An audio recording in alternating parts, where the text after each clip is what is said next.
Hi guys! Welcome back to our channel. Alright guys, so for today's episode ay magkakabit po tayo ng door na rubber trim sa atin pong mga pintuan ng ating sasakyan guys, no?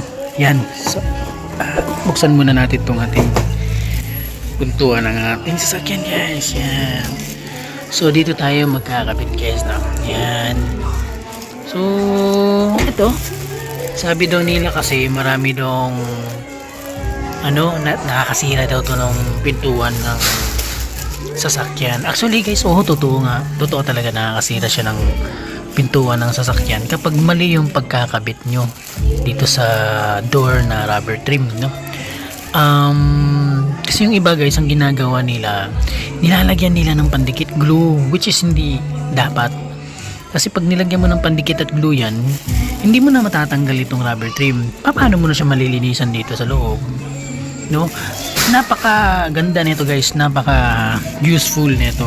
Kasi kapag nagbukas kayo ng pintuan at yan, meron pader sa gilid, lalo na sa mga maliliit na parking space o kayong may katabi kayong sasakyan, yun, delikado kayong makabunggo, no?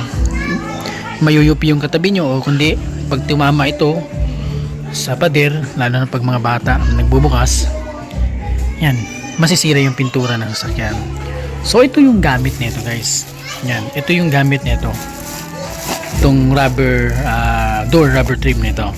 So ang gagawin nyo lang dito guys, kapag na-install nyo na ito, kapag nagwa-washing kayo, nagka-car wash kayo ng sasakyan, kung kayong gumagawa ng mismo nagwa-washing ng sasakyan, hindi kayo nagpapa-car wash sa labas, mas maganda guys kasi malilinisan yung gilid.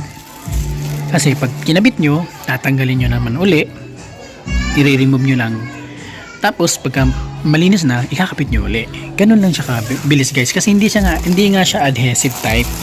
Alam nyo kung anong design nito guys, is naka-clip type siya. Meron siyang metal dito sa loob ng rubber. Ayan o, tignan nyo. Ayan o, tignan nyo guys. So yan o, may metal sa loob. Yan mismo yung nag-clip. Tsaka yung sa loob nito guys is rubber din yan, rubber. Hindi yung puro metal kasi masisira yung pintura. So yung metal nilagyan, parang kinoted siya ng rubber. Yan guys. So tingnan nyo, no, iba? So maganda yung pagkakagawa. Hindi yung iba kasi guys is kinakabitan pa o nilalagyan pa ng glue, super glue, which is hindi dapat. No? Tingnan nyo guys, papakita ko sa'yo. Sasampulan ko kayo. Ayan. So tingnan nyo ha. Ayan. So pag kinabit to guys, ganyan lang siya kabilis ikapit. Pupush nyo lang, okay na.